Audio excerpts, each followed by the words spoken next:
Olá, pessoal, tudo bem com vocês? Nessa nossa videoaula, nós vamos estudar os vícios processuais, ou como alguns doutrinadores trazem, os defeitos dos atos processuais, mas que nada mais são do que os vícios processuais, ok?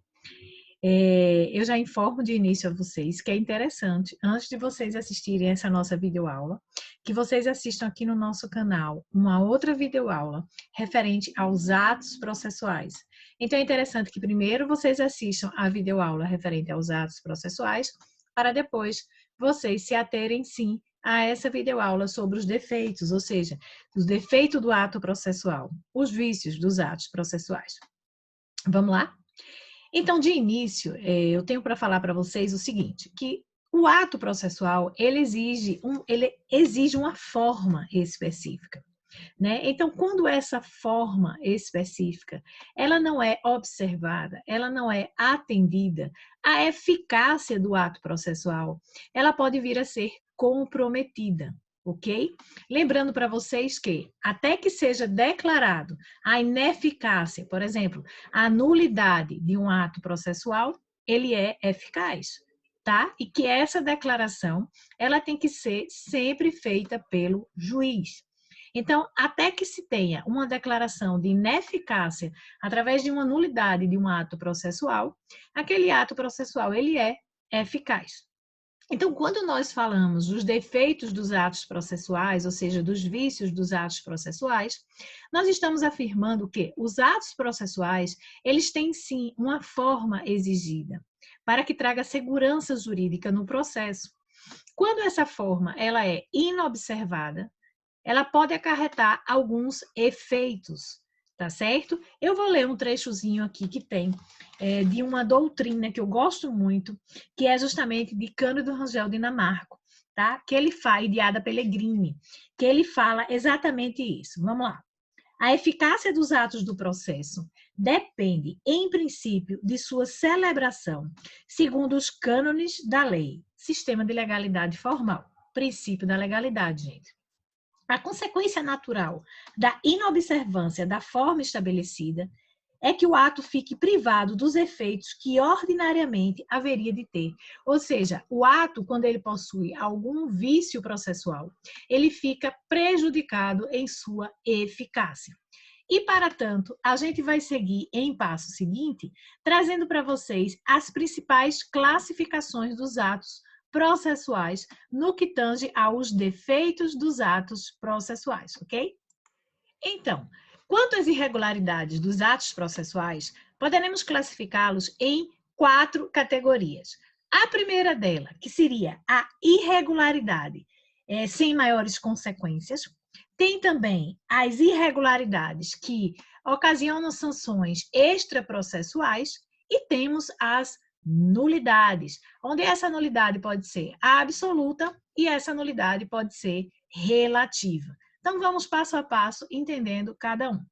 Quando a gente se refere às irregularidades sem consequências, são aquelas irregularidades que, a maioria das vezes, são cometidas até pela parte mesmo, mas que não traz nenhuma consequência ao processo.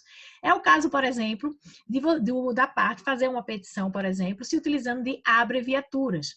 Tá? Então, nesse caso, não é a maneira formal de uma petição, mas não vai trazer ao processo nenhuma consequência.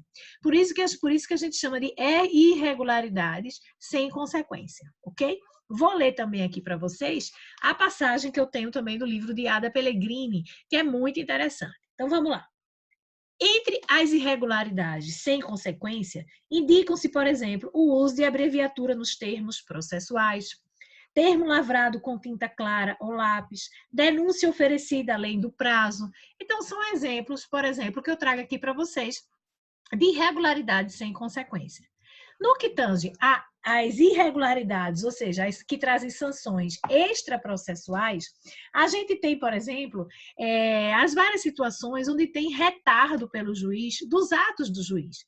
Nós já assistimos aqui na nossa aula sobre atos do processo, que a gente viu que tem dentro dos atos do processo, os atos da parte, do juiz e dos auxiliares de justiça. Então, nesse caso aqui, quando a gente fala de sanções irregularidades, ou seja, irregularidades que acarretam sanções extraprocessuais, a gente pode citar, por exemplo, o retardo de um ato do juiz que ele deveria fazer e que, porventura, não o fez. A gente tem aqui, por exemplo, retardamento da parte do juiz ou dos serventuários de justiça, a maliciosa omissão de defesa pelo réu, são exemplos, por exemplo, de irregularidades que acarretam sanções extraprocessuais, ok? Fora isso, nós adentramos diretamente nas nulidades. As nulidades, elas, até que um ato ele seja declarado nulo, ele é eficaz. Ele produz os efeitos dentro do processo, tá? Então, para que uma nulidade seja declarada, precisa de uma manifestação, ou seja, que o juiz declare a nulidade, seja ela relativa, seja ela absoluta, ok? De início, já vamos trabalhar com a seguinte explanação para vocês, que a nulidade absoluta, ela pode e deve ser decretada de ofício pelo juiz. Ela deve, porque ela é matéria de ordem pública. Já a nulidade relativa, que tem a ver diretamente com a parte, ela tem que ser provocada pela parte ao judiciário, certo? E aí pode ou não decretar a nulidade, de acordo com o prejuízo que o juiz verifica no processo. Se puder ser sanada, o juiz não irá decretar a nulidade, ok? Então, a nulidade absoluta, ela tem que ser decretada de ofício. A nulidade relativa, ela tem que ser provocada pela parte. E por que nós temos essa justamente distinção? Porque nós temos que ter em mente o seguinte, que a nulidade absoluta, ela tem a ver com o dever do juiz como guardião do processo, de primar pela regularidade do processo, para que matérias de ordem pública não sejam afrontadas, como, por exemplo, a ausência de citação de um processo. Né? A ausência de citação de um processo, ele vai culminar não só todos os atos que aconteceram por ausência da citação. Então, vamos admitir que não foi citada a parte adversa. Todos os atos praticados dentro do processo que inobservaram a necessidade da citação válida da parte adversa serão nulos. Por quê? Porque está ferindo diretamente uma matéria de ordem pública, onde o juiz, como guardião do processo, ele tem que decretar de ofício qualquer nulidade que fira a ordem pública. Já no caso das nulidades relativas, são aquelas nulidades inerentes à parte. Exemplo, a falta de abertura de vista para que a parte ofereça requisitos em perícia, por exemplo. A parte automaticamente, no primeiro momento que ela, se ela se sente prejudicada, no primeiro momento que ela vai falar no processo, que normalmente é na contestação, né, uma preliminar em contestação, por exemplo, ela alega a nulidade relativa.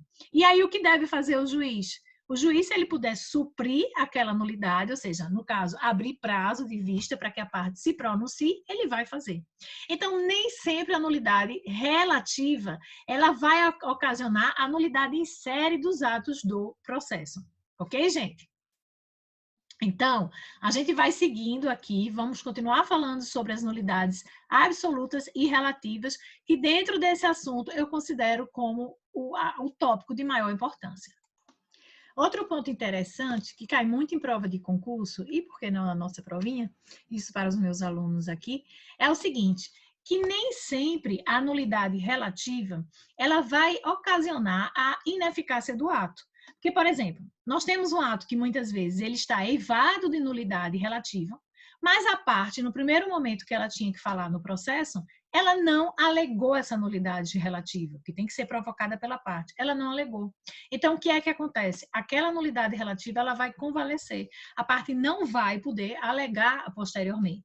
Diferente da nulidade absoluta, ok? A nulidade absoluta, ela não convalesce, porque ela é matéria de ordem pública. E se porventura já tiver tido sentença transitada em julgado no processo, a gente sabe que existe o prazo de 2 anos para a propositura da ação rescisória. E aí eu peço para que os meus alunos, eles verifiquem, eles dêem uma lidinha no Código de Processo Civil referente à ação rescisória e às causas motivadoras, ou seja, os requisitos que possibilitam, motivam a propositura da ação rescisória.